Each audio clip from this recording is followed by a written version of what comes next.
नमस्कार, मी डॉक्टर कविता राणे. लक्षवेधीमध्ये आपल्या सर्वांचं स्वागत. महाविकास आघाडी आणि मनसे, बरोबर ऐकलं, महाविकास आघाडी आणि मनसे आज एकत्र दिसले. म्हणजे राजकीय दृष्ट्या ते अजून एकत्र आलेले नाहीयेत, पण आज एका महत्त्वाच्या मुद्द्यावर ते एका शिष्टमंडळामध्ये सामील मात्र झाले. मुद्दा होता महाराष्ट्रातल्या मतदार याद्यांचा. लोकसभेच्या निवडणुकांनंतर महाराष्ट्रातल्या मतदार याद्यांमध्ये प्रचंड घोळ झाल्याचा आरोप काँग्रेसचे नेते राहुल गांधी यांनी केला. त्यानंतर काँग्रेस आणि भाजपमध्ये जोरदार आरोप प्रत्यारोपांच्या फैरी झडल्या. राहुल गांधींनी त्यानंतर हा मुद्दा राष्ट्रीय मुद्दा बनवला आणि पत्रकार परिषदांचा सपाटा लावला. सुरुवातीला राहुल गांधी यांच्या सोबतचे घटक पक्ष या मुद्द्यापासून दूरच होते, पण या मुद्द्याला मिळणारा प्रतिसाद आणि बिहारमधील SIRचा मुद्दा यानंतर मात्र सर्वच विरोधी पक्ष केंद्रीय निवडणूक आयोगाच्या मतदार याद्यांमधल्या प्रश्नांबाबत आक्रमक झाले. राहुल गांधींनी जरी हा मुद्दा उचलला असला तरी महाराष्ट्रातली काँग्रेस या मुद्द्यावर खूप आक्रमक दिसत नव्हती. मनसे अध्यक्ष राज ठाकरे यांनी मात्र या मुद्द्यावरचा आपला पवित्रा अगदी स्पष्ट केला होता. आता स्थानिक स्वराज्य संस्थांच्या निवडणुका डोळ्यासमोर असताना महाविकास आघाडीनं हा मुद्दा उपस्थित केलाय. त्यांनी सर्वपक्षीय शिष्टमंडळ बोलावलं आणि राज्य निवडणूक आयोग आणि मुख्य निवडणूक आयुक्तांची भेट घेतली. सर्वपक्षीय शिष्टमंडळामध्ये अर्थातच सर्व विरोधी पक्षच होते, पण त्यातला राज ठाकरेंचा सहभाग राजकीय चर्चा वाढवणारा होता. राज ठाकरेंचं शिवालयामध्ये येणं, राज, उद्धव आणि आदित्य ठाकरे यांनी एकाच गाडीतून एकत्र मंत्रालयापर्यंत जाणं आणि हे सगळं होत असताना काँग्रेसच्या प्रदेशाध्यक्षांनी शिष्टमंडळापासून दूर राहणं, हे सगळं राजकीय गणितांची जुळवाजुळव फेरमांडणी करणारं होतं. त्यामुळे मतदार याद्यांचा मुद्दा हा खरंच निवडणुकांसाठी कळीचा आहे की राजकीय समीकरणांसाठी, हा महत्त्वाचा.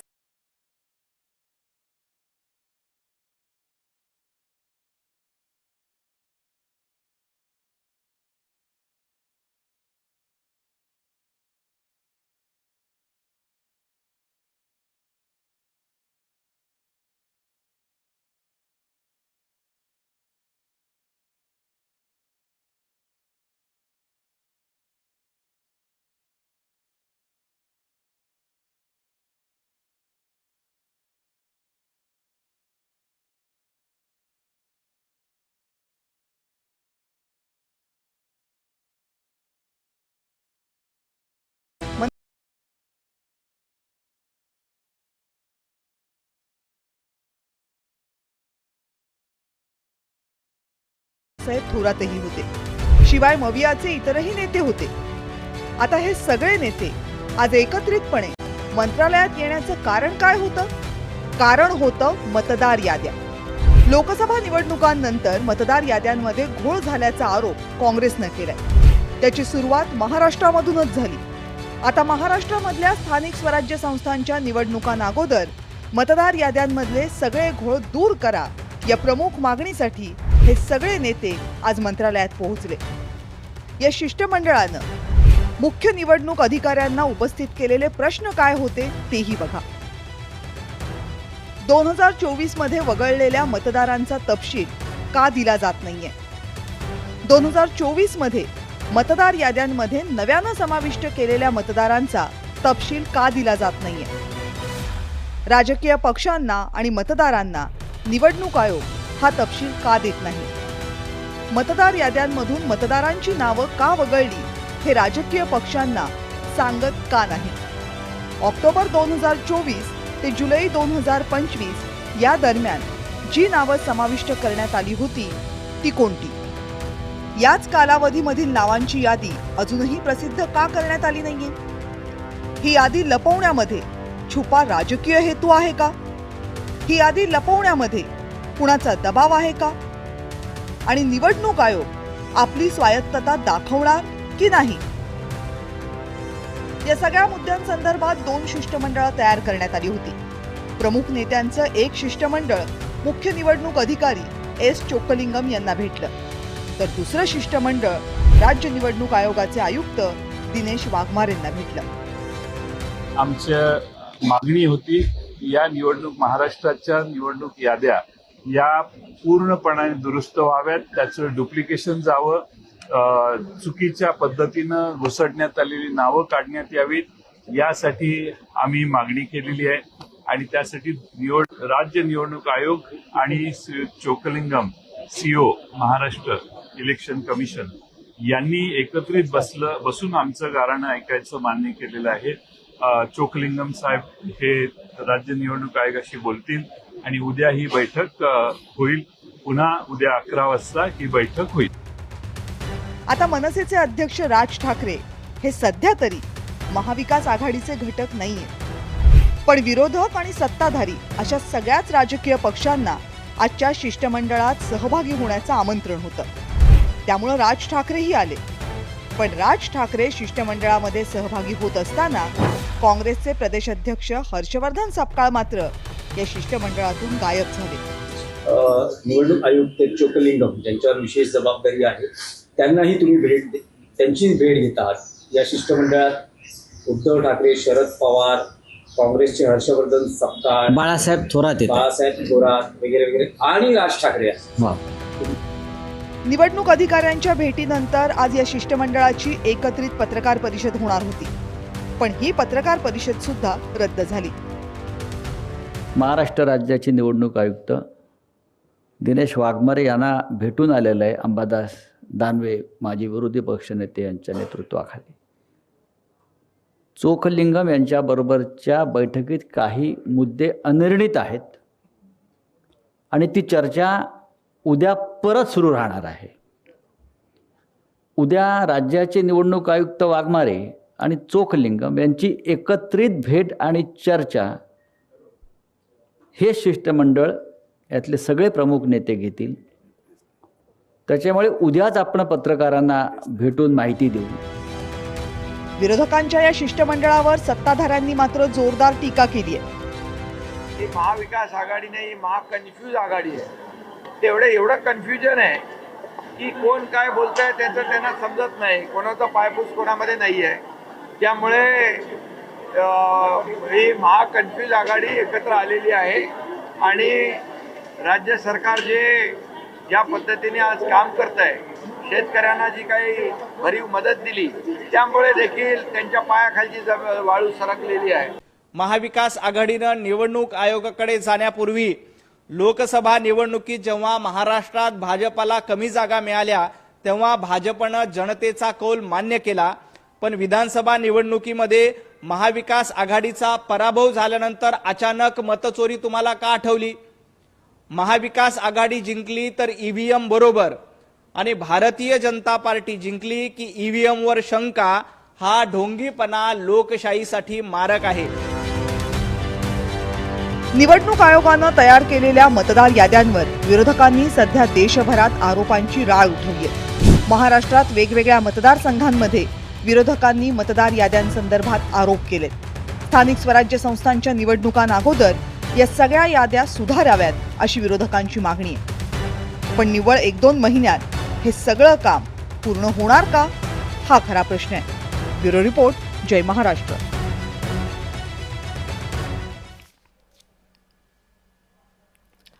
आणि याच सगळ्या मुद्द्यांवर बोलण्यासाठी आता आपल्या सोबत आहेत शिवसेना उद्धव बाळासाहेब ठाकरे गटाच्या प्रवक्त्या रेखा कोंडे. रेखाताई नमस्कार. नमस्कार. नमस्कार. काँग्रेसच्या नेत्या संगीता तिवारी या चर्चेमध्ये सहभागी होत आहेत. ताई, आपलंही स्वागत.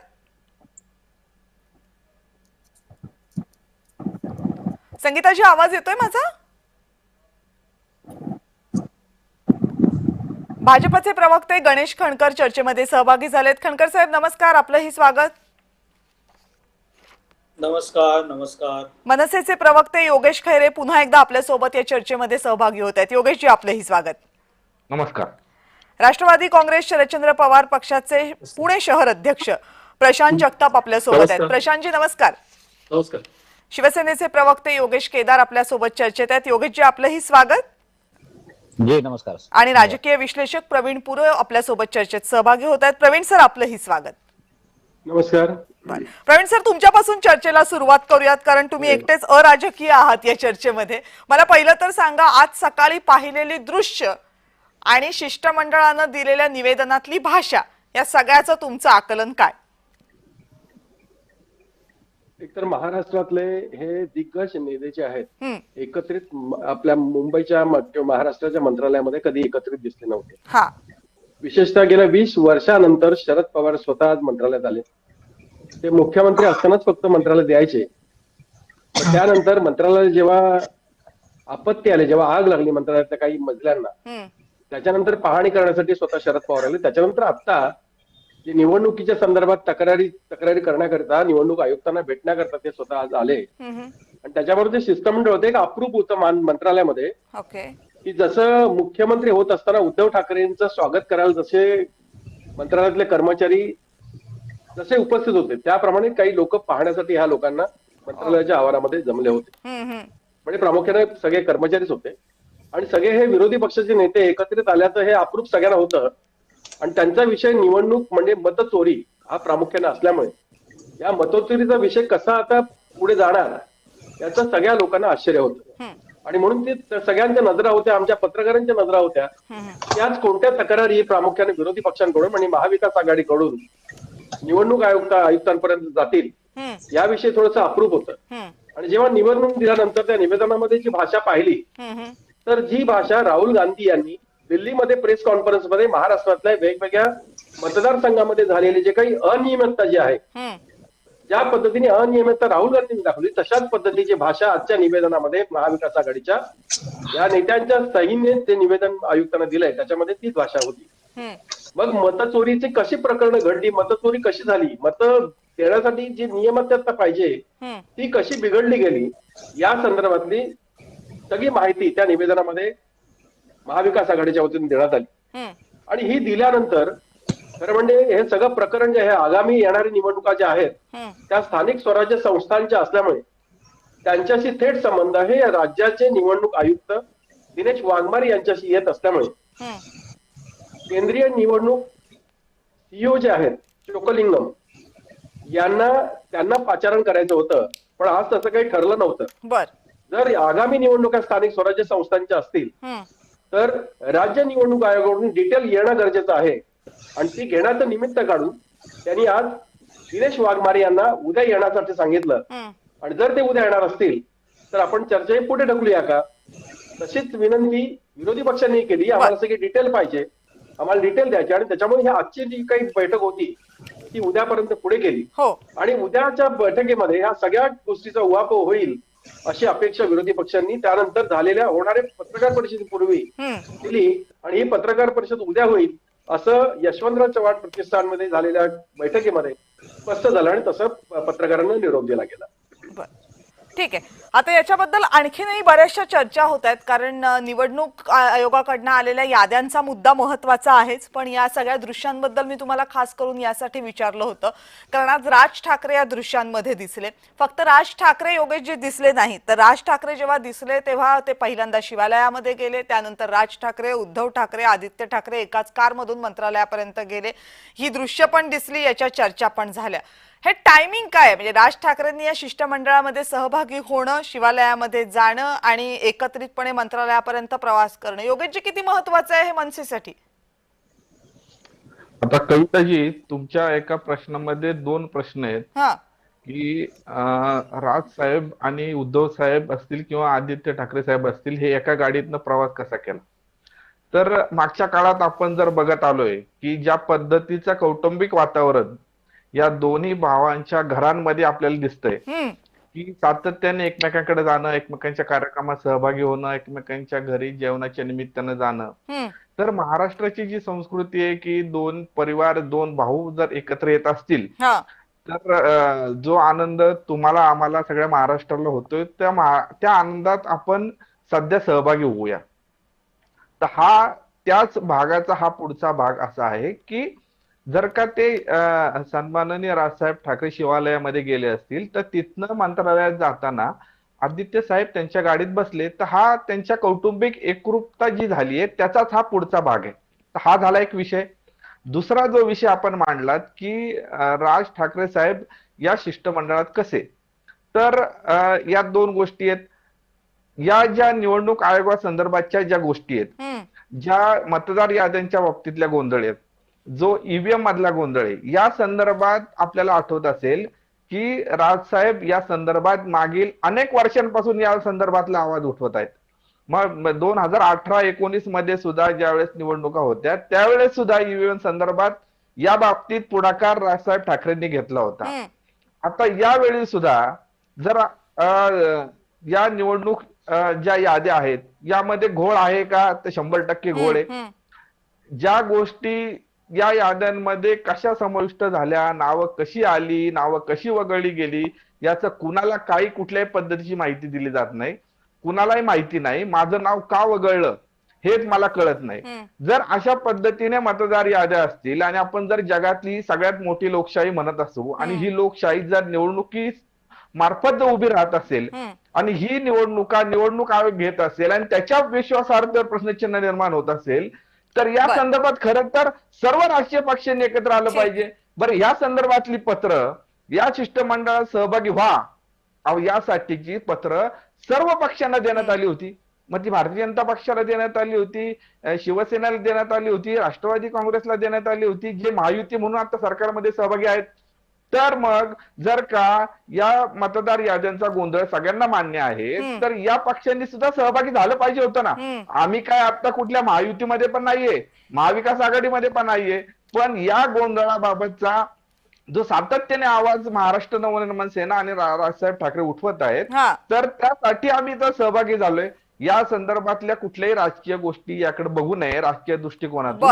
तर हा या गोंधळाच्या संदर्भातला विषय आहे आणि त्या बाबतीत आम्ही आवाज उठवत आलो. तुमचं पक्षाचे प्रवक्ते म्हणूनची भूमिका बरोबर आहे, पण असा मंत्रालयामध्ये नेते जात आहेत, शिष्टमंडळाचा भाग म्हणून जात आहेत आणि जर त्या सगळ्यांना माहिती आहे की इतके कॅमेरे रोखलेले आहेत आणि तरी पण तुम्ही म्हणता की याच्याकडे राजकीय दृष्ट्या बघू नका, तर आमच्यासाठी ते फार कठीण होईल. एनिवेज, येते तुमच्याकडे. संगीताजी, आवाज येतोय का माझा? एक मिनिट.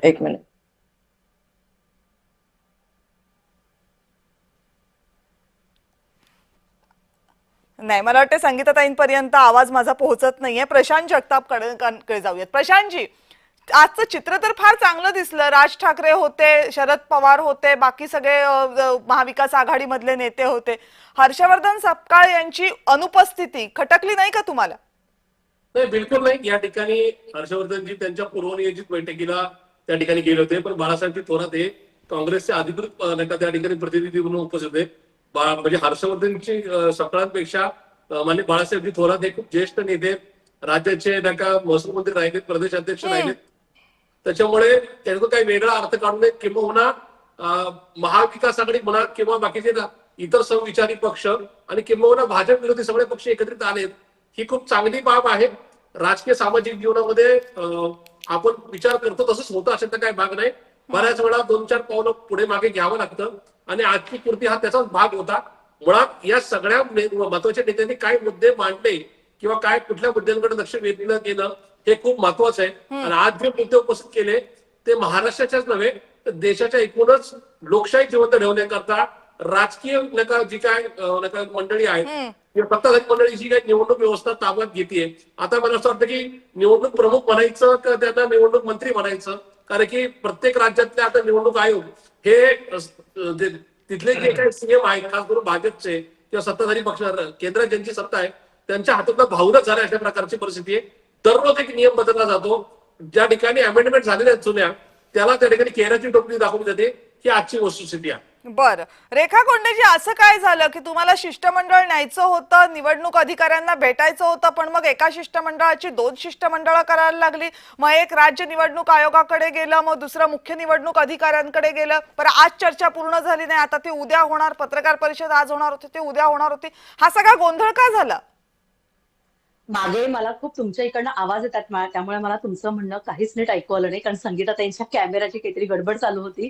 तर मला परत एकदा तुम्ही आता जो काही प्रश्न केला तो पुन्हा एकदा करा. प्रश्न असा विचारला मी तुम्हाला की शिष्टमंडळ एक गेलं होतं, मग त्याची तिकडे मंत्रालयात जाऊन 2 शिष्टमंडळ करायला लागली. एक गेलं राज्य निवडणूक आयोगाकडे, दुसरं गेलं मुख्य निवडणूक अधिकाऱ्यांकडे. मग चर्चा पूर्ण झालीच नाही. आता उद्या पुन्हा चर्चा होणार आहे. आजची पत्रकार परिषद झाली नाही, ती पुन्हा उद्या होणार आहे. हा सगळा गोंधळ का झाला? चर्चा पूर्ण न होण्यामागचं कारण ते 2 वेगवेगळे शिष्टमंडळ गेली त्याच्यामुळे झालं नाही. खरं बघायला गेलं तर राज्य निवडणूक आयोगाचे दिनेश वाघमारे हे अनुपस्थित होते.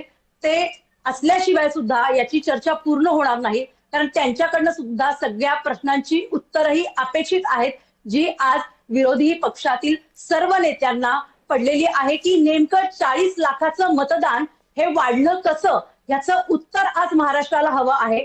आज प्रत्येक नागरिक या उत्तरासाठी आतुर आहे, कारण लोकसभेचा निकाल झाल्यानंतर मधल्या 2 महिन्यामध्ये विधानसभेच्या निकालाच्या वेळेस अचानक 40 लाख मतदार हे वाढले कसे, हाच प्रश्न आहे. आणि याच प्रश्नाचं उत्तर वारंवार मागून सुद्धा केंद्र निवडणूक आयोग किंवा राज्य निवडणूक आयोग याची उत्तरं देत नाहीत, टाळाटाळ करतं. मग यासाठी दोन्ही आयोग एकत्रित बसून सगळ्या प्रश्नांची उत्तरं घेण्यासाठीच ही जी बैठक आहे तुम्हाला ती वेळ उद्यावर दिली होती केलेली ना, आहे. म्हणजे शिष्टमंडळाला आजची वेळ दिली होती ना, मग दिनेश वाघमारे असणार होते ना त्या बैठकीमध्ये, मग अचानक काय झालं, असं का 2 शिष्टमंडळ करावी लागली?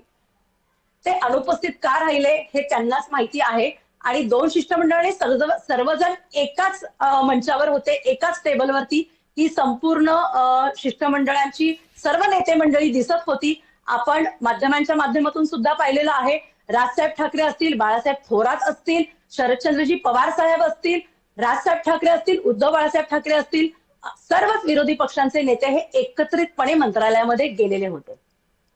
अंबादास दानवेंच्या नेतृत्वाखाली दुसरं शिष्टमंडळ गेलं होतं की नाही, जाऊ देत ना, उलट गेलंच पाहिजे. यांना चहू बाजूनी घेरलं पाहिजे, कारण निवडणूक आयोग हा उत्तर देत नाहीये. प्रत्येक वेळी साशंकेचं जे काही वादळ आहे, जे काही मनात आमच्या विचार येतात, ते अजून अधिक वाढवण्याचं प्रमाण हे निवडणूक आयोग करत आहे. जर तुम्ही सरळ सरळ स्पष्ट उत्तरं दिलीत, आम्ही जे काही मागत आहोत, ज्या काही आमच्या मागण्या आहेत, त्या जर तुम्ही आम्हाला पुराव्यानिशी दिल्या, तर हे सगळे करण्याच्या गोष्टी राहिल्याच नसत्या. पुढच्या स्थानिक स्वराज्य संस्थेच्या निवडणुकीत हा गोंधळ होऊ नये म्हणूनच ही सगळी आमची धडपड चालू आहे. बरं, संगीता तिवारीची येतोय का आता माझा आवाज आपल्याला? हो. बरं, आता मला एक सांगा की हा सगळा मुद्दा आधी तुमच्या पक्षाने आणला, आधी राहुल गांधींनी याच्याबद्दल बोलायला सुरुवात केली, मग बाकीच्या पक्षांचा पाठिंबा मिळाला. आता महाराष्ट्रामध्ये विधानसभेनंतरच्या सगळ्यात महत्त्वाच्या निवडणुका, मोठ्या निवडणुका येत आहेत, तेव्हा महाराष्ट्रामधले सगळे विरोधी पक्ष याच्यावर एकत्र येत आहेत. हे सगळं वातावरण तुमच्या मुद्द्या, म्हणजे आता तुमचा बिहारमध्ये पण हाच महत्त्वाचा मुद्दा, महाराष्ट्रामध्ये पण हाच महत्त्वाचा मुद्दा, हे सगळं काँग्रेस वातावरण तयार करत असताना आज जेव्हा इतकं मोठं शिष्टमंडळ जातं तेव्हा तुमचेच प्रदेशाध्यक्ष नसतात तिथे. काय कारण काय झालं? राज ठाकरेंची उपस्थिती की दुसरं काही कारण होतं? नाही, असं काही नाही. गेले कित्येक दिवस राहुल गांधीजी याच्या विरुद्ध मोहीम उघडून बसलेले आहेत. त्यांनी प्रेस घेऊन पुरावे दाखवलेले आहेत मॅडम. आणि खरं तर बिहारमध्ये जर पाहिलं तर एका घराघरामध्ये 100-100, 150-150 वोटर आहेत की ज्या झोपडीमध्ये 4 लोकच राहत आहेत, तिथं 100 ते 150 लोक आहेत. तशीच महाराष्ट्रात दुबार आहे, तिबार नावं त्याच्यामध्ये रोल केलेली आहेत. आणि कित्येक दिवस आपण यांना मागतोय, चोकलिंगम साहेबांना पत्र दिलेले आहेत, निवडणूक आयोगाला पत्र दिलेत, पण ते काही उत्तरच देत नाही. म्हणजे त्यांच्याकडनं काही रिस्पॉन्सच मिळत नाही. म्हणून तर हे सगळे नेते ते फाईट करण्यासाठी तर एकत्र आलेत. 2-2 शिष्टमंडळ जाणं म्हणजे त्याच्यामध्ये काही प्रॉब्लेम नाहीये. त्यांना प्रश्नाची बरसात केली जाते की उत्तर तर द्या आम्हाला. पण आता मला कळत नाही निवडणूक आहे कुणाच्या इशाऱ्यावर चालतंय का काय, की त्याच्यामुळे ते आम्हाला उत्तर देत नाहीयेत. राहुल गांधी तर भारतीय जनता पार्टीच्या दावणीला बांधलेला आहे निवडणूक आयोग, हे महाराष्ट्राच्याही लक्षात आलेलं आहे. ठीक, संगीता ताई, पण माझ्या मूळ प्रश्नाचं उत्तर नाही दिलं. सपकाळ साहेब तुमचे प्रदेशाध्यक्ष का नव्हते आज? सपकाळ साहेबांच्या कदाचित कमिटमेंट्स असतील, पण बाळासाहेब थोरात होते ना, आमचे नेते होते. जरुरी नाही की सपकाळ साहेब तिथे पाहिजे. सपकाळ साहेबांनी बाळासाहेबांना पाठवलं, असा काही विषय नाहीये की तिथे ते नाही आले म्हणजे त्यांचा काही त्या गोष्टीला विरोध आहे का काय आहे. शेवटी ते महाराष्ट्राचे अध्यक्ष आहेत, त्यांच्याकडे खूप मोठी जबाबदारी आहे. त्यांना प्रत्येक ठिकाणी त्यांच्या त्या यात्रा चालू आहेत, भेटणं चालू आहे, इलेक्शन्स लागणार आहेत, त्याच्यामुळे सगळ्याकडे संघटनात्मक कामं आहेत. त्यामुळे कदाचित त्यांची पूर्व काहीतरी मीटिंग असेल, त्यामुळे ते आले नसतील. पण बाळासाहेब थोरात होते ना आमचे. ठीक आहे. गणेशजी, काय आता स्थानिक स्वराज्य संस्थांच्या निवडणुका आल्या आणि आता मुद्दा महाविकास आघाडीचा काय महत्वाचा असणार हे तर स्पष्ट झालंय जवळपास तुमच्यासाठी. मैदान मग सोपं झालंय की परीक्षा कठीण झालीय? राजकीय अर्थाने जर मला विचारलं तर विरोधकांचं नेमकं काय चाललंय याचं उत्तर आम्हाला मिळालं. आणि निवडणुकांच्या दृष्टीने म्हणाल तर निवडणूक कुठल्या दिशेने जाणार आहे याचे उत्तर आम्हाला आज मिळालं. बरं पहिल्याच एक्सप्लेनेशन आधी द्या मला.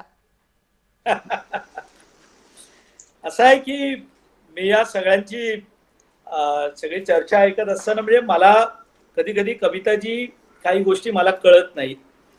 मतदार याद्यांमधला घोळ या संदर्भात की आपण पहिल्यांदा चर्चा करतोय का? ते गेली अनेक वर्ष चर्चा करतोय.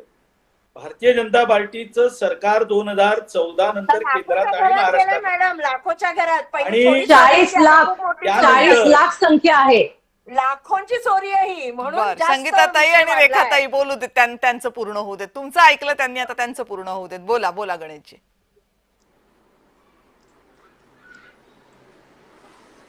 त्यामुळे हा विषय काय आज पहिल्यांदा आपण चर्चा करतो अशातला काही भाग नाहीये. मतदार याद्यांमध्ये त्याचं छायाचित्र असलं पाहिजे, एक नवीन कल्पना आली, त्यानंतर त्यात सुधारणा झाली. अनेकांनी मग सांगितलं व्हीपॅट असलं पाहिजे, कारण मी 2 लोकसभा आणि त्यानंतरच्या विधानसभा निवडणुकांमध्ये मी उत्तर मुंबई जिल्ह्याचं प्रतिनिधी म्हणून काम केलेलं आहे. लोकसभेच्या निवडणुकीचा मतदार नोंदणी मोजणीचा प्रमुख म्हणून मी काम केलंय. आणि हे जेव्हा आज सगळं मी ऐकतोय मला एक कळत नाही, म्हणजे काँग्रेसची एक भूमिका असू शकते, ठाकरे गटाची काय भूमिका आहे ते त्यांनी ठरवावं, कारण त्यांनी दुसऱ्याच्या मागे फरफडत जायचं ठरवलेलं आहे. आम्ही ज्या वेळेला हा विषय वारंवार मांडला आणि बिहारमध्ये सुरुवात केली, मग त्या विषयावर काँग्रेसने आंदोलन का केलं? आम्ही काय चुकीचं करत होतो? दुसरी बाब, जर या मतदार याद्यांमध्ये गोंधळ असेल तर आपण एक पूर्वी मागणी केली होती की माझं मत कुठे जातं हे मला कळावं, म्हणून व्हीपॅटचा वापर झाला पाहिजे. आणि आता तो प्रत्येक निवडणुकीमध्ये होतोय. आपण कोणाला मत दिलंय हे तुम्हाला ज्या क्षणी तुम्ही मतदान करता त्याची स्लिप खाली पडते, त्यावेळेला तुम्हाला कळतं की नेमकं मत तुम्ही कोणाला दिलंय. दुसरी बाब कविताजी, मतदार याद्यातला घोळ म्हणजे आता पूर्वीच्या संदर्भामध्ये व्हीपॅटच्या बाबतीत बोलणं झालं. आता असं आहे की मतदार नोंदणी सुरू असताना प्रत्येक पक्षाचा एक प्रतिनिधी हा त्या बूथवर BLA म्हणून काम करतो ना. आणि दुसरी बाब की ही सर्व यादी ही प्रत्येक पक्षाला जो नोंदणीकृत पक्ष आहे निवडणूक आयोगाकडे त्याला दिली जाते ना, निवडणूक सुरू व्हायच्या अगोदर दिली जाते. म्हणजे आता सुद्धा येईल, तेही तुम्हाला सांगतो. एक मोहीम निवडणूक सुरू व्हायच्या अगोदर सुरू होती की तुम्ही नाव नोंदवा, त्याही वेळेला होते. आणि या संदर्भामध्ये निवडणूक आयोग अंतिम यादी प्रकाशित करण्यापूर्वी सगळ्यांचे ऑब्जेक्शन आणि सजेशन्स असतात, ते मागवून घेतं. आणि ही निवडणुकीची प्रक्रिया आहे. जर माहित नसेल तर सॉरी, म्हणजे मला माहिती आहे, तुम्हाला नसेल माहिती तर सॉरी, पण आपला प्रत्येक एक BLA एजंट हा निवडणूक आयोगानं तुमच्याकडे मागून घेतलेला आहे, जो प्रत्येक वेळेला त्या BLO कडे जाऊन तुम्ही प्रश्न विचारू शकता, त्याच्याकडे यादी मागू शकता, तुमचे आक्षेप नोंदवू शकता. हा तुम्हाला कायद्यानं निवडणूक आयोगानं दिलेला अधिकार आहे. मग मला सांगा, यामध्ये आम्ही काय केलं? जे तुम्ही प्रत्येक वेळेला म्हणताय की दावणीला बांधलंय, मग BLA नेंदू नका असं आम्ही म्हणालोय? मतदार यादीमधली नावं काही करत असताना आम्ही प्रिंटर वापरलाय का? तर ती एक स्वतंत्र यंत्रणा आहे, ती स्वतंत्ररित्या काम करत असते. मला एक कळत नाही की 2004ला आम्ही हरलो, 2009ला आम्ही हरलो, आम्ही कधी म्हणालो नाही ना की गोळ झाले म्हणून. ही राजकीय वक्तव्य आहे, ज्याची उत्तरं ते राजकीय पक्षांचे प्रवक्ते देतीलही. पण गणेशजी, प्रश्न महत्वाचा हा नाहीये आता की निवडणूक आयोगानं काय दिलेलं आहे, निवडणूक आयोग काय देत नाहीये, हा प्रश्न महत्वाचा आहे. काही स्पेसिफिक मागण्या आहेत. त्या स्पेसिफिक मागण्या अशा आहेत की जी नावं वगळलेली आहेत, जी नावं ऍड झालेली आहेत, त्या नावांची माहिती का दिली जात नाही, मशीन रिडेबल याद्या का दिल्या जात नाहीत, असे त्यांचे प्रश्न आहेत. 1 जुलैपासून नवीन मतदारांची कदाचित नोंदणी चालू असेल, पण 1 जुलै नंतरच्या ते याद्या ग्राह्य धरल्या जाणार नाहीत राज्य निवडणूक आयोगाकडनं, कारण कुठली तरी एक तारीख असते जिथे त्यांना स्टॉप करावं लागतं. त्यांनी ते आता 1 जुलै स्टॉप केलेलं आहे.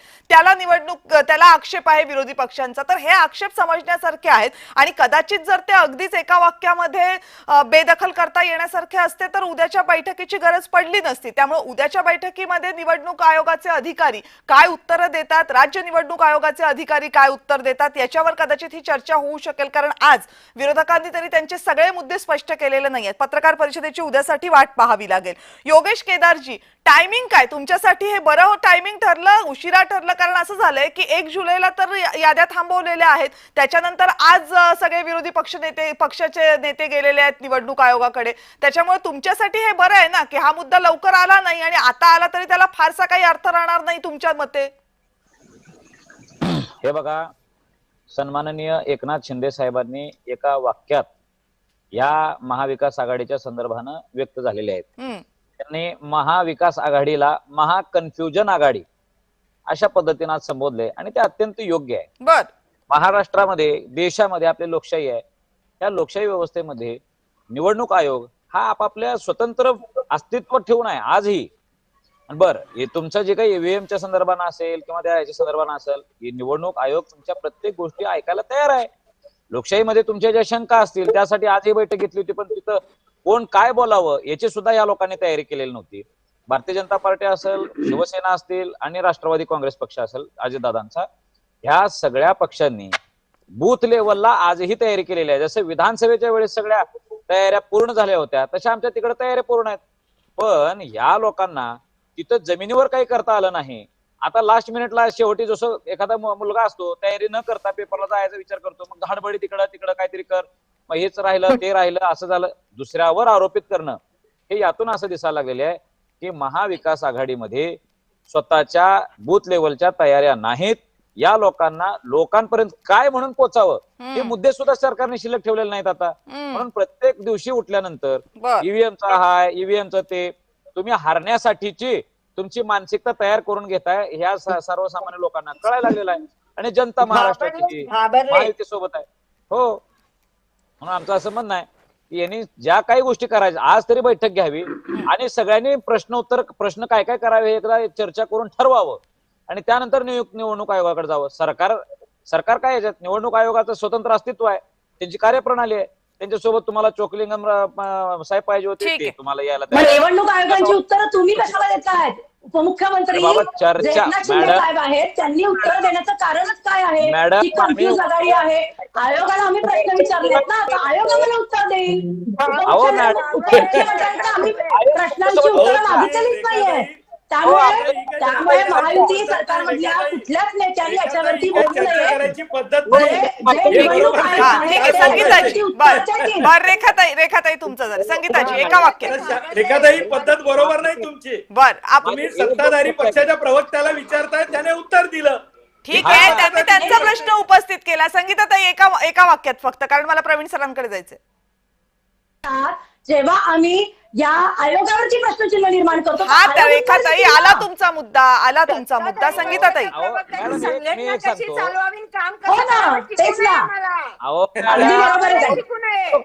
आयोग प्रवक्ते ठेवलेला का तुम्ही? आम्ही चर्चा करायला लागलोय. तुम्ही कविताताईंना विचारा आम्ही उत्तर का देतोय ते. हे प्रश्न बरोबर नाही, तुम्ही चर्चा करताय. अहो, आम्ही सत्ताधारी पक्षाचे प्रवक्ते म्हणून बसलोय, आम्ही बाजू मांडतो. आम्हाला उत्तर द्यावं लागेल. ठीक आहे संगीताताई आणि रेखाताई, येते परत तुमच्याकडे. प्रशांतजी बोला, तुम्ही इशारा करत होतात. मुळात विषय असा आहे की भाजपचे प्रवक्ते किंवा शिवसेना शिंदे गटाचे प्रवक्ते जे बोलतायत त्यांनी किमान आम्ही ज्यांनी मागच्या 2024च्या विधानसभा लढवल्या त्यांच्यावर सुद्धा थोडं त्यांना या ठिकाणी माहिती घेण्याचा प्रयत्न करावा. आज आमचे महाविकास आघाडीचे नेते किंबहुना मान्य राजसाहेब ठाकरे जे भेटले त्याच्या मागची पार्श्वभूमी खूप वेगळी आहे. मी मागच्या वर्षीच्या विधानसभेचा उमेदवार आहे. मी पराभूत झाल्यानंतर एकीकडे कोर्टात गेलोय, दुसरीकडे त्या ठिकाणी ईव्हीएम मोजण्यासाठी पैसे भरले. अशा परिस्थितीमध्ये मी सातत्याने 9 अर्ज केलेत. जिल्हाधिकारी पुणेला 9 अर्ज केलेत की आम्हाला 17A फॉर्म देण्यात यावे. 17A फॉर्म कोणाकडे? तर राज्य निवडणूक आयोगाकडे. कसले आहेत? तर ज्याच्या मतदान केंद्रावर जे मतदान झालेलं आहे त्याचे नका ओरिजिनल स्टॅम्पिंग सहित आहे, म्हणजे मतदान केले नाही त्याचा जो आलेला मतदाराचा जो काय डेटा आहे तो दिला जात नाही. लोकसभेच्या अगोदर आणि लोकसभेच्या विधानसभेच्या दरम्यान किती नव्याने मतदार नोंदणी झाली आणि किती डिलीट करण्यात आली त्याचं अधिकृत पत्र एक नका विधानसभा लढलेला राजकीय पक्षाचा अधिकृत उमेदवाराला दिलं जात नाही. त्याच्यानंतर विधानसभेनंतर काही मतदार विधानसभेला वापरून झाले तर डिलीट करण्यात आले, त्याची यादी दिली जात नाही. राज्य निवडणूक आयोग आम्हाला पत्र असं देत आहे की आम्ही फक्त तुम्हाला आकडा सांगू किती डिलीट झाला किती एडिट झाला, पण आम्ही तुम्हाला नाव आणि त्यांच्या मतदारांची नावं कळवणार नाही. याचाच अर्थ राज्य निवडणूक आयोगाने सत्ताधारी पक्षाच्या नका गोठ्यातनं गुन्हासारखं कामकाज केले, जनावरांसारखं कामकाज केले असा आमचा थेट आरोप आहे. त्याच्यामुळे जर राजकीय पक्षांना डिलीट केलेली यादी किंवा एडिट झालेली नका मतदारांची नावं कुठून आली याचाच तपास लागणार नसेल तर मात्र हा निवडणूक आयोग हा भाजपच्या आजचा खेळचा भाव खेळातला भावना झालाय एवढं नक्की आहे. बर, तुम्हाला योगेशजी आणि गणेशजी विचारते याच्यावर प्रश्न, पण योगेश खैरेंना त्याच्या अगोदर काहीतरी बोलायचं. योगेशजी. नाही, जे भाजपचे प्रवक्ते गणेश राव आणि शिवसेनेचे प्रवक्ते आहेत जे योगेशजी, यांना तुम्ही निवडणूक आयोगाची बाजू का मांडताय असं ज्यावेळेस विचारलं जातं, त्याला कारण आहे की ज्यावेळेस आपण त्यांना विचारलं की वगळलेल्या नावांचा काय विषय, तर वगळलेल्या नावांचा विषय त्यांनी बाजूला ठेवला आणि गणेशराव सांगत होते की व्हीव्हीपॅट वर कसं काय तुम्हाला विश्वासार्ह सगळं दिसतं. विषय व्हीव्हीपॅट वर विश्वासार्ह दिसतं हा विषयच नाही, वगळलेली नावं कुठे आहेत आणि ती का वगळली याची कारणं समोर येत नाहीत. बरं, ते असू द्यात. दुसरी गोष्ट अशी की मला या दोघांनाही प्रश्न विचारायचा आहे की निवडणूक याद्यांमधला व्हीव्हीपॅट या बाजूला गोष्टी ठेवा, याद्यांमधला जो गोंधळ आहे, नावं वगळणं, नावं ऍड करणं यातला जो गोंधळ आहे, हा गोंधळ या दोन पक्षांना मान्य आहे का? एक, जर मान्य असेल तर ते आजचे जे शिष्टमंडळ निवडणूक आयोगाला भेटायला गेलं होतं त्या शिष्टमंडळामध्ये हे पक्ष का सहभागी झाले नाहीत? आणि दोन, जर त्यांना हे मान्य नसेल तर मला त्यांचा प्रश्न आहे की पश्चिम बंगालमध्ये भारतीय जनता पक्ष तिथली फेक वोटर्स जे आहेत ते काढून टाका निवडणूक यादीतून, म्हणून निवडणूक आयोगाला भेटायला गेले होते. मग नक्की तुमची भूमिका काय आहे? तुम्हाला निवडणूक यादीमधला गोंधळ मान्य आहे का मान्य नाहीये? मान्य नसेल तर पश्चिम बंगालचं उदाहरण तुमच्या समोर आहे, आणि मान्य असेल तर तुम्ही आजच्या शिष्टमंडळात जायला पाहिजे होतं. खूप स्पेसिफिक प्रश्न आहेत गणेशजी, अगदी स्पेसिफिक प्रश्न, आणि त्याचं उत्तर पण तुम्ही तितकं स्पेसिफिक द्यावं अशी इच्छा आहे. एकदम स्पेसिफिक देतो. एक तर योगेश खैरे, मी तुम्हाला कधीच विचारलं नाही की तुम्ही लोकसभेला का आमच्या बरोबर होतात आणि विधानसभेला का वेगळे झाला. तसंच एका वाक्यात सांगतो, ऐकून घ्या. मी स्पेसिफिक सांगतोय, तुम्ही त्याच्यावर बोलू नका. माझं ऐकून घ्या, आता माझं ऐकून घ्या. विषय काय आहे? तसंच आम्ही तुमच्या बरोबर का आलो नाही राजकीय पक्ष म्हणून, हे तुम्ही आम्हाला विचारायचं नाही. तुमची राजकीय भूमिका वेगळी आहे. तुम्ही गेलात, तुमचं स्वागत आहे. तुम्ही आंदोलन करा, तुम्ही कोर्टात जा. केंद्रीय निवडणूक आयोगाने तुमच्याकडे ऍफिडेव्हिट मागितलं होतं, ते नाही दिलं. ते द्यायचं न द्यायचं तो तुमचा विषय. दुसरी बाब, मतदार याद्यांमध्ये गोंधळ आहे, या बाबतीत आम्ही कधी असं म्हणालेलो नाही की मतदार यादी ही आता सुसज्ज झालेली आहे. तिसरी बाब, या बाबतीतली सुधारणा करण्यासाठी बिहारमध्ये जे पॅटर्न राबवलं गेलं, एक ते योगेशजी तुमच्या पक्षाला तिथे अभ्यास करण्याची संधी आहे, जी आता महाराष्ट्रात येईल तेव्हा त्याचा नीट अभ्यास करून घ्या. मी केलाय म्हणून हे सांगतो. निवडणूक आयोगाने स्पेसिफिकली तुमच्याकडे जी माहिती मागितली होती त्यात ती घेताना कुठेही भेदभाव केलेला नाही. जी ज्यांनी दिली त्यांची नावं तिथे आली. मुंबईमध्ये असो किंवा आणखीन इतर राज्यांमध्ये नावं दुबार आहेत. मी आजही तुम्हाला सांगतोय, महाराष्ट्रात सुद्धा आहेत. काही मतदार इथे मतदान करतात आणि गावी सुद्धा हे असे प्रकार चालतात. यानंतर जी काही प्रक्रिया येणार आहे त्यामध्ये हे सरसकट सगळंच बंद होणार आहे. याचं कारण, जो मतदार जिथे मतदान करतो तिथे त्याला ती प्रक्रिया आता पूर्ण करावीच लागेल. आणि म्हणून जी नावं वगळली जाणार आहेत त्याच्यावरती राहुल गांधींनी यात्रा काढली होती. आम्ही नव्हतं काही त्यांना सांगितलं. गणेशजी, हा प्रश्न त्याच्याही पुढचा आहे. हा प्रश्न प्रक्रियेचा नाहीये. हा प्रश्न हा आहे की एखादं नाव निवडणूक आयोगानं जाहीर केलेल्या यादीमध्ये आहे किंवा नाही, नव्यानं समाविष्ट केलंय किंवा वगळलंय, याची माहिती फक्त राजकीय पक्षांसाठी नाही, याची माहिती या देशातल्या सर्वसामान्य नागरिकाला असावी की नसावी. त्याला हे कळायला हवं की नको की माझं नाव काढलं तर का काढलं आणि ऍड केलं तर का केलं, याची माहिती नको का मिळायला. ही माहिती मिळण्याचा अधिकार लोकशाहीमध्ये असणार की नसणार? नाही कविताजी, तुम्ही प्रश्न विचारताय त्यातलं तुम्हाला स्पेसिफिकली सांगतो की तुम्ही ज्या वेळेला मतदार यादी तुम्हाला मिळते, नीट लक्षात घ्या, कविता राणे म्हणून तुम्ही जर का अर्ज केला असेल की माझं नाव या मतदार यादीमध्ये नोंदवावं, तर लक्षात घ्या, यावरती गणेश खणकर म्हणून किंवा योगेश खैरे म्हणून मला जर कळलं तर मी त्याचं ऑब्जेक्शन घेऊ शकतो.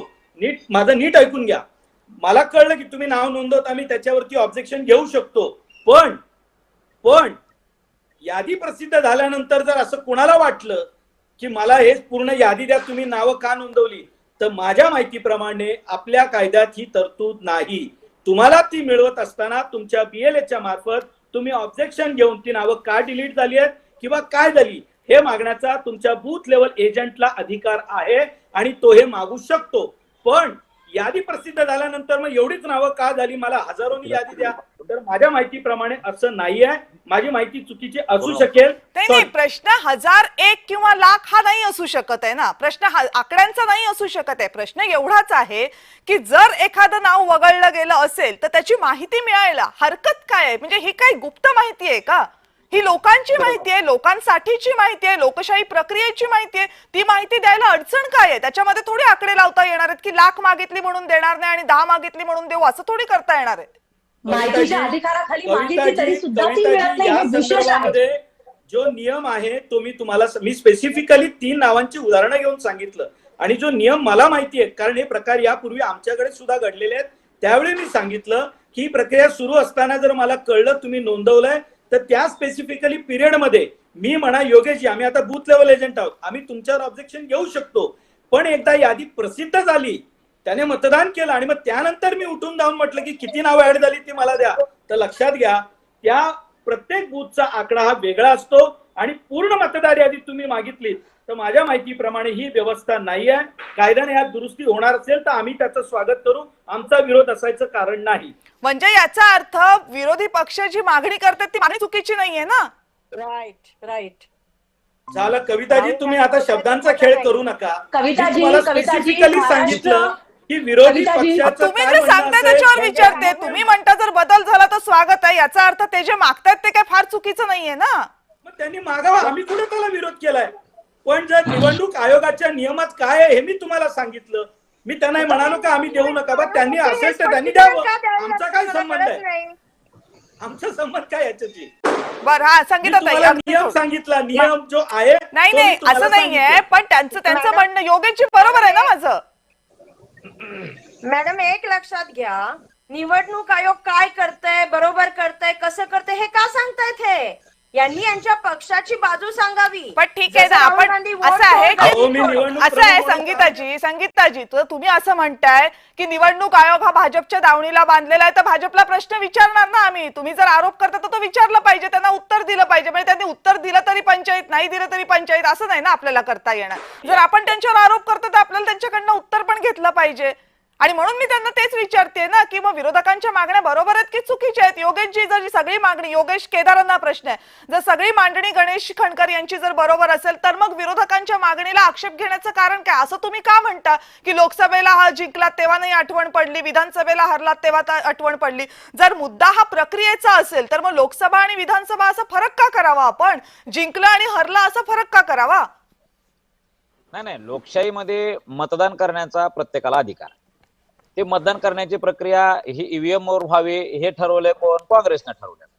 आज जर मी मतदार असेल, ह्या देशाचा नागरिक असेल आणि मला जर मतदान करायचा अधिकार असेल तर माझं नाव वगळलं का, माझं का जोडलं, ह्या गावात का जोडलं, हे मी त्या आयोगाला विचारण्याची माझ्याकडे तेवढी अधिकार आहेत माझ्याकडे. आता ह्या आपल्या मॅडम जे म्हणायला लागल्यात की तुम्ही त्या आयोगाच्या प्रवक्ते काय व्हायला काय व्हायला, अहो आपल्याला जय महाराष्ट्राला ताईने बोलवलेलं आरक्षण चर्चा करायला.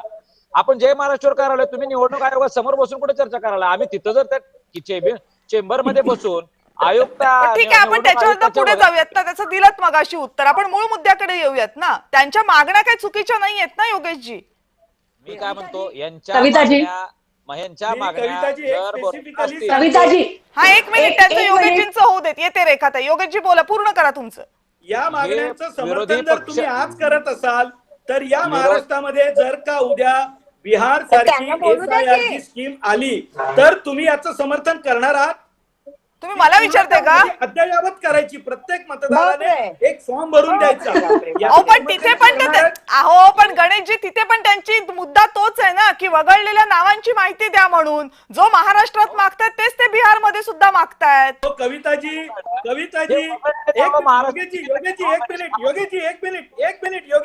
एक मिनिट.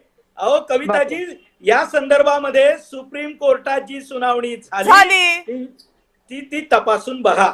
तेच सांगते, मग सुप्रीम कोर्टानं पण ते मान्य केलं ना, यादी प्रसिद्ध करायला सांगितली ना. अहो मग ते तपासून बघा. ज्यावरती काँग्रेसनं ऑब्जेक्शन घेतलं होतं ते कुठल्या मुद्द्यावर फेटाळलं गेलंय जरा एकदा चेक करून घ्या. अहो मी तेच सांगते की सुप्रीम कोर्टानं काय सांगितलं तेही आपण लक्षात ठेवूया. प्रवीण पुरोंकडे जाऊयात. प्रवीण पुरोजी, ठीक आहे, या याद्यांच्या बाबतीतला हा मुद्दा अजूनही चर्चेला राहील कारण उद्याची पत्रकार परिषद झाल्यानंतर हा मुद्दा पुन्हा चर्चेला येईल. आजचा मुद्दा महत्वाचा हा आहे की महाविकास आघाडी जेव्हा हे शिष्टमंडळ घेऊन जाते त्याच्या टायमिंग बद्दल काय, उशीर झालाय का? कारण कोर्टानं सांगून निवडणुका घोषित होतील हे कळायला काही वेळ लागला नव्हता. त्यामुळे जुलै महिन्यामध्ये जेव्हा आता ते म्हणतात 1 जुलैपासून तुम्ही नवीन नावं घेतलेली नाहीयेत, तर तेव्हापासून ते आतापर्यंत महाविकास आघाडीला जर या मुद्द्यावर बोलायचं होतं तर उशीर झालाय का महाविकास आघाडीला? एक प्रश्न. दुसरा प्रश्न की आज जे चित्र महाविकास आघाडीमध्ये दिसलं राज ठाकरे त्यांच्या सोबत आल्यानंतर, हे महाविकास आघाडीची एकी दाखवणारं होतं की त्यांच्यामध्ये गोंधळ आहे हे चित्र दाखवणारं होतं? नाही, मला म्हणजे पहिल्या प्रश्नाचं उत्तर सरळ असं आहे की महादेवपूर आहे कर्नाटक मधल्या विधानसभा मतदारसंघामध्ये जेव्हा मतचोरीचं प्रकरण राहुल गांधींनी पुढे केल्यानंतर महाराष्ट्रावरती काय स्थिती आहे या संदर्भातली माहिती राहुल गांधींकडे इथून पोहोचवली गेली आणि त्याच्या संदर्भात काही त्यांनी मुद्दे उपस्थित केले. प्रामुख्याने राजुरा असेल, संगमनेर असेल किंवा पनवेल मतदारसंघ असेल, या मतदारसंघामध्ये ह्या चोऱ्या झाल्या असं जेव्हा स्पष्टीकरण राहुल गांधींकडून दिलं गेलं, त्यावेळेला ज्ञानेश कुमार गुप्ता जे आहेत केंद्रीय निवडणूक आयुक्त, प्रमुख जे आयुक्त आहेत त्यांनी प्रेस कॉन्फरन्स घेऊन सांगितलं की तुम्हाला निवडणूक आयोगाने तुम्हाला न्याय दिला नसेल तर तुम्हाला कोर्टात जाण्याचा अधिकार होता.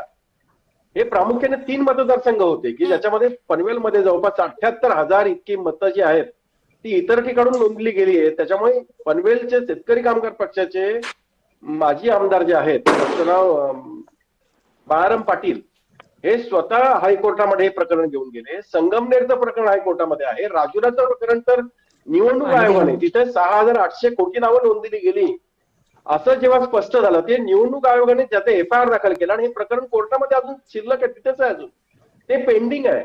म्हणजे हे कसं आहे की आतापर्यंत या संदर्भात कुठलीही बाब जी आहे ती निवडणूक आयोगाने ज्या पद्धतीने तपासायला पाहिजे होती ती तपासली नाही. आता महाराष्ट्रामध्ये उशीर झाला का, तर मला असं वाटतं उशीर झालेला नाही, कारण निवडणूक ज्या आता ज्या आहेत अगदीच सुप्रीम कोर्टाने जाहीर केलंय की जानेवारी अखेरपर्यंत या निवडणुका पूर्ण झाल्या पाहिजेत.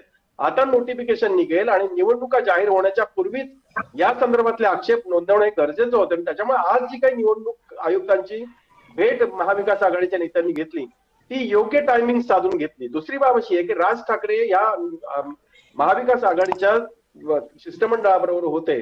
एक बाब स्पष्ट आहे की मुंबईमध्ये शिवसेना आणि मनसे यांच्यामध्ये मिलाप झाल्यानंतर मुंबईतलं वातावरण जे आहे ते महाविकास आघाडीला खूपच पोषक आहे. आता महाविकास आघाडी राज ठाकरेंना घेईल की नाही या संदर्भातली चर्चा आपण आता सातत्यानं करत आहोत. पण राज ठाकरे तिकडे एवढ्यासाठी झाले होते की कुठल्याही परिस्थितीमध्ये मतचोरीचं प्रकरण जे आहे ते गंभीर आहे. या संदर्भात काही आकडेवारी राज ठाकरेंनी स्पष्ट केली की पश्चिम महाराष्ट्रामध्ये एका घरामध्ये 200 नावं नोंदवली गेली की ज्या घरामध्ये 5 माणसंही नाहीये. मग ही नावं आली कुठून? हे जे काही आक्षेप जे आहेत ते स्वतः राज ठाकरेंनी बोलून दाखवले. त्यांनी जाहीररित्या याच्या संदर्भात वक्तव्य केलंय की महाराष्ट्रामध्ये हे नको व्हायला पाहिजे होतं. प्रामुख्याने निवडणूक आयोगाकडे जेव्हा हे आक्षेप नोंदवले गेले त्याच्यामध्ये नागपूर मधला कामठी मतदारसंघ असेल किंवा नागपूर मधला पश्चिम मध्य मतदारसंघ असेल किंवा राजुरा मतदारसंघ असेल, या मतदारसंघाची स्पेशली राहुल गांधी यांनी नोंद घेतली आणि त्यांनी स्पष्ट सांगितलं की इथे जे झालेली मतचोरी जी आहे ती एवढ्या मोठ्या प्रमाणावर आहे की तिथे जे सत्ताधारी पक्षाचे जे कोणी उमेदवार असतील ते पराभूत झाले असते असं राहुल गांधींना कॉन्फिडन्स होता. आणि त्याच्यामुळे ही जी बाब जी आहे महाराष्ट्रातल्या काँग्रेसने प्रामुख्याने उचलून धरली आणि ते धरल्यानंतर महाविकास आघाडीच्या माध्यमातून कुठल्याही परिस्थितीमध्ये ही सगळी प्रकरणं आता नेणं गरजेचं आहे.